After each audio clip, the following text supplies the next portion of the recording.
The first time I realized how quiet a vineyard can get, even with a table full of people, was the night he made his threat.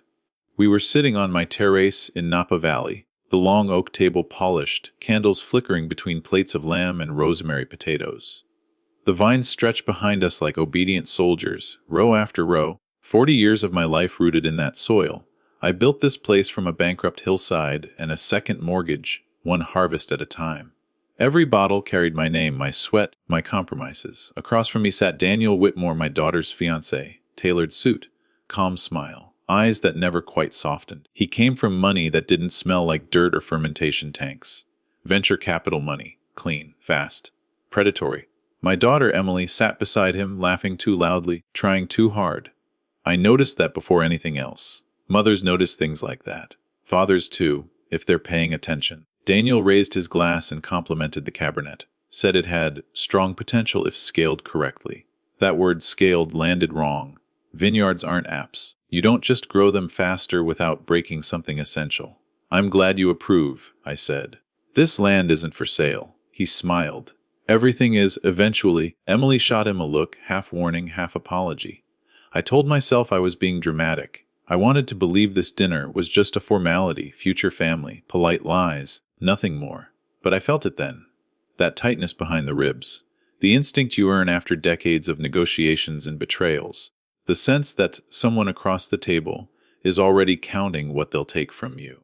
I looked around at the vineyard lights glowing softly in the dusk and thought of my late wife, who used to say this place was our second child. I thought of the nights I slept in my truck during frost warnings, the loans I refinanced, the deals I walked away from because they would have cost me control. Control matters when everything else can be stolen. Daniel leaned forward slightly, voice low enough that only I could hear him. After dinner, I'd like to discuss a restructuring proposal. That word again. Emily didn't hear it. Or maybe she did and chose not to. That scared me more than anything else. I nodded slowly, pretending calm, pretending ignorance. Inside, something old and cold began to wake up. Because vineyards teach you patience. They teach you that nothing grows fast without consequences. And they teach you this above all else. If someone wants your land badly enough, it's never just about business. The night air thickened. The candles flickered. And somewhere between the first course and dessert, I realized this dinner wasn't a celebration. It was an opening move. Dessert hadn't even been served when Daniel decided subtlety was no longer necessary. He waited until Emily stepped inside to take a call, some wedding planner nonsense, and then he leaned back in his chair like a man settling into ownership. The vineyard lights reflected in his wineglass as he turned it slowly, deliberately, the way people do when they think they've already won. "I'll be direct," he said. "I prefer clean deals." I didn't respond. Silence is a language I learned long before him. He continued anyway. "I've reviewed your holdings. The vineyard, the brand, the distribution contracts," he smiled. "Impressive for a family operation, but vulnerable." That word again, vulnerable. "I'm listening," I said, even though every instinct told me not to. Daniel leaned forward now, elbows on the table, voice calm, precise. "Emily and I are building a future. Investors. Expansion, a different level. For that to work, I need equity." I almost laughed. Almost. "How much, I ask?" 49%. The number hit me harder than if he'd slapped me. Not because of the percentage, but because I knew exactly why he chose it. Minority on paper, control in practice, blocking power, veto rights. A slow takeover dressed up as partnership. "That vineyard is not part of my daughter's dowry," I said. His smile didn't fade. "This isn't about tradition. It's about leverage." Then he said the sentence that changed everything. "Sign over 49% of the vineyard," he said softly, "or I'll ruin your daughter." The air left my lungs. I stared at him, waiting for the punchline, for the joke, for the moment where he'd admit he'd gone too far. It never came. "What did you say?" I asked. Daniel didn't blink. "I have influence. Legal, financial, social. Things get complicated when people don't cooperate. Emily's career, her reputation. Accidents happen. Allegations surface." He shrugged. "I'd hate for her life to derail before it even begins." My hands clenched under the table. Every protective instinct in my body screamed to stand up, to end him right there, but I didn't. Violence is loud. Stupid, temporary. Revenge requires patience. "You're threatening my daughter," I said. "I'm offering you a choice," he replied. "A generous one." That was the moment I understood the depth of the betrayal, not just from him, but from the situation he'd engineered. He hadn't just targeted my vineyard. He'd wrapped his greed around the person I loved most, knowing exactly where I'd be weakest. Emily returned then, smiling oblivious, asked if everything was okay. Daniel took her hand. "Perfect," he said. I forced a smile that tasted like iron. Inside, something shattered, and something else hardened into shape. Because if Daniel thought fear would make me obedient, he had misjudged the kind of man who survives bad harvests, worse partners, and a lifetime of people trying to take what isn't theirs. The dinner ended politely. The threat did not. I didn't sleep that night. I walked the vineyard until my legs ached, gravel crunching under my boots, the smell of damp earth rising with the fog. These vines had seen droughts, fires, market crashes. They had survived because I never panicked, I adapted. But this wasn't business. This was my daughter. Every row I passed felt like a question I couldn't answer. What do you sacrifice when the price of resistance is someone you love? Emily called me the next morning, cheerful, talking about guest lists and flowers.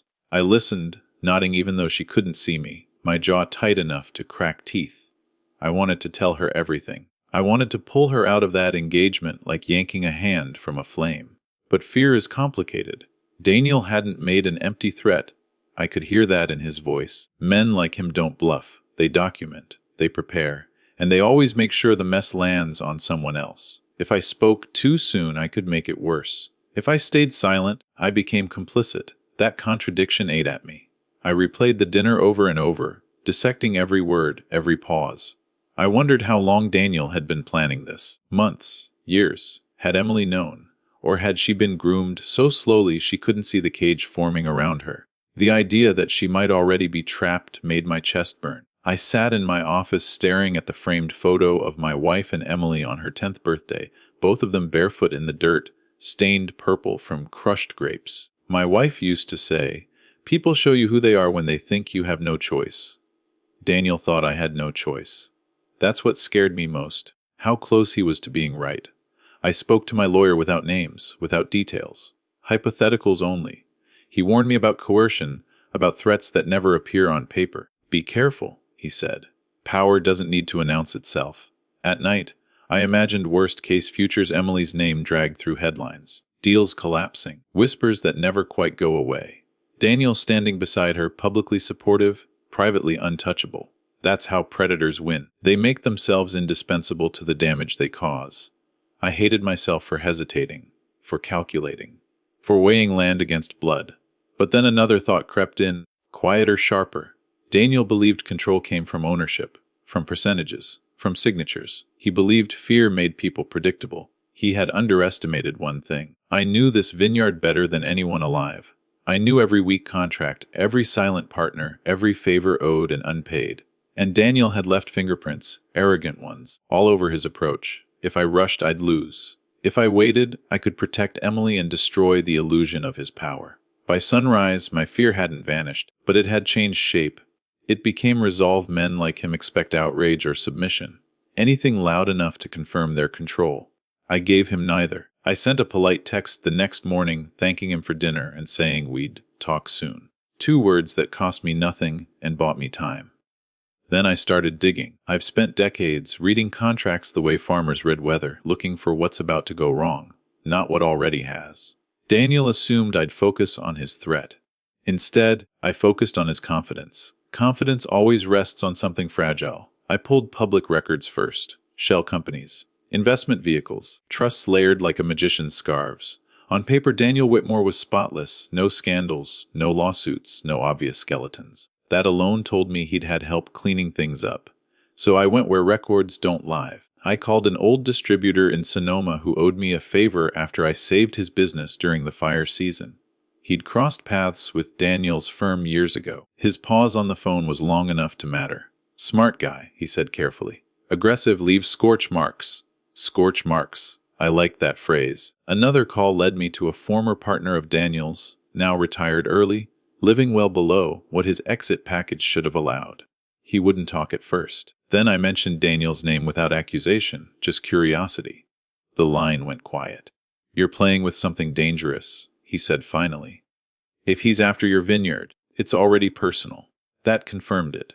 Daniel didn't invest, he absorbed, slowly, legally, leaving people intact enough to stay quiet and broken enough to stay obedient. I hired a private investigator without telling my lawyer. Clean separation, plausible deniability. The PI didn't ask why.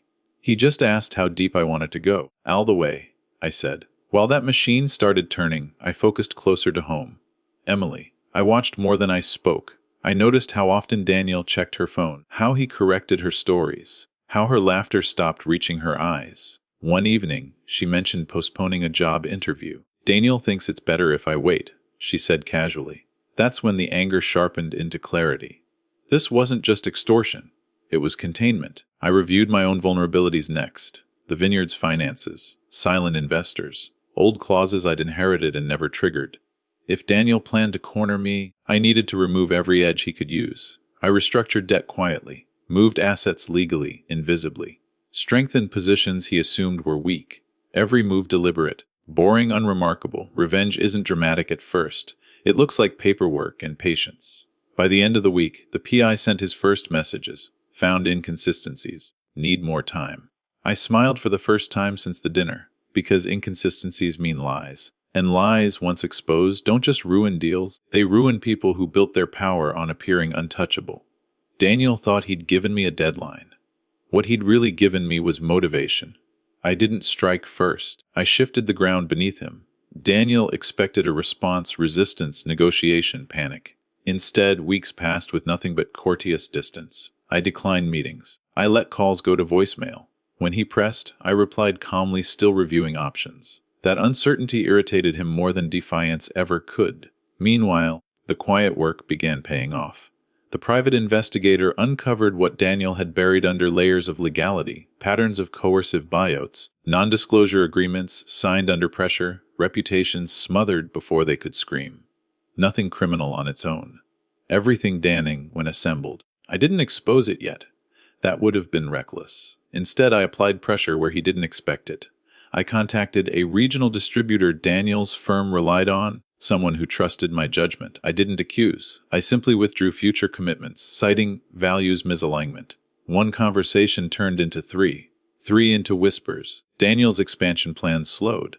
Then I did something smaller but sharper. I invited Emily to lunch alone. No Vineyard talk, no Fiancé talk, just memories. I asked about her job ambitions, the ones she used to light up describing. She hesitated before answering. That pause told me everything. He worries I'll be too busy, she said. He worries, I thought. As if concern and control wear the same face. I didn't tell her about the threat. Not yet. I asked questions instead, gentle ones. About finances, about pressure, about how often she felt like she was apologizing for existing. By the end of lunch, she was quieter, thoughtful. Seeds don't need force, just space. Next, I leaked nothing, but I moved everything. I announced a limited vintage release tied to my personal brand, restructuring ownership in a way that made external equity less attractive without devaluing the Vineyard. Legal, transparent, brilliantly inconvenient for anyone seeking control without consent. Daniel noticed. He showed up unannounced one afternoon, irritation cracking his polished calm. "You're complicating things," he said. "No," I replied evenly. "I'm protecting them." He leaned closer. "You're running out of time?" That was the first time I smiled at him, because I knew something he didn't. His investors were asking questions. His timeline was slipping. And the more he pushed, the more visible his desperation became. Predators hate exposure. Even partial light makes them reckless. That night, my investigator sent the second report, harder evidence this time. Names, dates. Leverage points Daniel never imagined would resurface. I poured a glass of my oldest reserve and sat alone, reading every page slowly. This wasn't revenge yet. This was positioning. Daniel stopped pretending after that. The messages came faster, shorter, sharper. He wanted a meeting now. Not at the Vineyard. Neutral ground, he said. A downtown restaurant with white tablecloths and too much glass. Public enough to keep things civil. Private enough to apply pressure. I agreed. When I arrived, he was already there, leg bouncing, phone face, down on the table like a loaded weapon. His confidence was still intact, but it had cracks now. Micro fractures only someone looking closely would notice. "You've been making waves," he said without greeting. "So have you," I replied, taking my seat. He didn't smile this time. "You think you're clever, releasing assets, pulling distribution. whispering doubts. His voice dropped. You're forcing my hand. I let the silence stretch. Then I slid a slim folder across the table. What's this? He asked. Context, I said. Something you've relied on others not having. He opened it. I watched his eyes move faster with every page, names he recognized, dates he remembered, clauses he'd once weaponized. For the first time, his breathing changed. You don't understand, he said tightly. None of this sticks. On its own, I agreed, but patterns do, especially when investors start asking why deals keep ending the same way. He snapped the folder shut. You expose me, your daughter pays the price. That was when I leaned forward. You already tried that, I said quietly. And that's why you're done. I told him then about the restructuring, the limited release, the investors circling him instead of me. I didn't brag, I explained, calmly, precisely, like a man reading a weather report before a storm. Daniel's phone buzzed. He ignored it. Then it buzzed again. This time he glanced down, and the color drained from his face. Your leverage depends on secrecy, I continued, and secrecy doesn't survive scrutiny. He looked up, anger flashing. You think this ends me? No, I said. I think it ends your control over my family. I stood, left the folder with him, walked out without waiting for a response. That night, Emily came to the Vineyard. Alone, she'd been crying, but her eyes were clear. He's been lying, she said, about money, about pressure, about you. I told her everything then, not with anger, with facts. She didn't defend him. She left him the next morning. Daniel tried to call me once after that. I didn't answer, because the confrontation wasn't about humiliation. It was about removing his ability to harm and letting the consequences follow him instead of my daughter. The fallout didn't arrive all at once. It crept in, measured and relentless, like rot finally reaching the surface. Daniel's investors didn't flee dramatically. That would have been merciful. Instead, they paused, requested audits, asked for clarifications he couldn't give without unraveling the stories he'd been telling different people for years. Expansion stalled, deals postponed. That word followed him everywhere. Emily moved back into the guest house at the Vineyard. Quiet, careful, healing in layers. I watched her relearn what it felt like to make choices without permission. Some nights she cried. Other nights she was angry at herself. I reminded her gently that manipulation works best on people who care deeply. That wasn't weakness, it was humanity. Daniel, meanwhile, began to bleed credibility. A former partner spoke, anonymously at first, then another. The pattern I'd warned him about became visible enough that no single denial could erase it. Nothing illegal surfaced, nothing headline-worthy, just enough truth to make him radioactive. That's how reputations really die. He sent one last message. Not a threat this time, a request. We should talk. There's still a way to settle this. I deleted it without replying, because this was never about settlement. It was about boundaries and consequences for crossing them. Emily officially ended the engagement a week later. No public statement. No drama. Just a quiet exit that denied Daniel the one thing he still craved: narrative control. He tried to spin it anyway. Claimed mutual differences, career pressures, timing. But no one was listening closely anymore. When power slips, attention follows. At the Vineyard, life returned to its rhythms. Pruning, planning, patience. The vines didn't care about threats or percentages. They responded only to steady hands and honest work. Still, I knew this wasn't truly over. Men like Daniel don't disappear. They retreat. They wait. They convince themselves they were wronged, not exposed. One evening, as the sun dropped behind the hills, my investigator called with a final update. He's liquidating, he said, quietly, preparing to move. I thanked him and ended the call, staring out over the rows of vines glowing gold in the fading light. Daniel had lost his leverage, his illusion, his future with my daughter. But whether he'd lost his appetite for revenge remained an open question. Daniel disappeared the way men like him always do, quietly, strategically, with just enough grace to pretend it was his choice. He sold what he could, folded what he couldn't, and relocated to a city where his name didn't yet carry weight. No dramatic arrest, no public reckoning. Just a slow erasure from the circles that once welcomed him. To some people, that wouldn't feel like justice. To me, it was exactly enough. Emily stayed. Not just at the Vineyard, but in herself. She took the job she'd postponed, started therapy without shame, learned how to sit in silence without apologizing for it. Watching her rebuild was the only victory I'd ever wanted. One evening, she walked the rows with me, hands brushing the leaves the way she used to as a child. He never wanted me, she said quietly. Not really. He wanted what loving me gave him access to. I nodded. That's how ownership disguises itself as affection. She didn't ask if I regretted anything. She already knew the answer. The vineyard thrived that year. Best harvest in a decade, no expansion, no outside equity, just careful growth, honest labor, and control that remained where it belonged. People still ask me why I didn't destroy Daniel completely. Why I didn't push harder, expose more, end him. The truth is simple. Total destruction is tempting. But it costs something. It keeps you tied to the person you're trying to escape. I didn't want Daniel to define the rest of my life, or my daughter's. I wanted him irrelevant. That's the kind of revenge that lasts. Sometimes, late at night, I think back to that dinner, the candles, the wine, the certainty in his voice when he thought fear had already won. I realize now that moment wasn't the beginning of the conflict. It was the moment I remembered who I was, a man who built something slowly, who protects what he loves quietly, and who understands that power doesn't come from taking, but from refusing to give in to threats. Daniel tried to buy my vineyard with intimidation.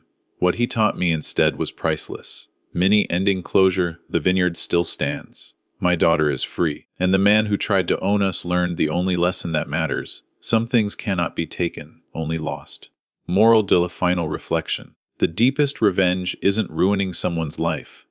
It's living yours without their shadow ever touching it again.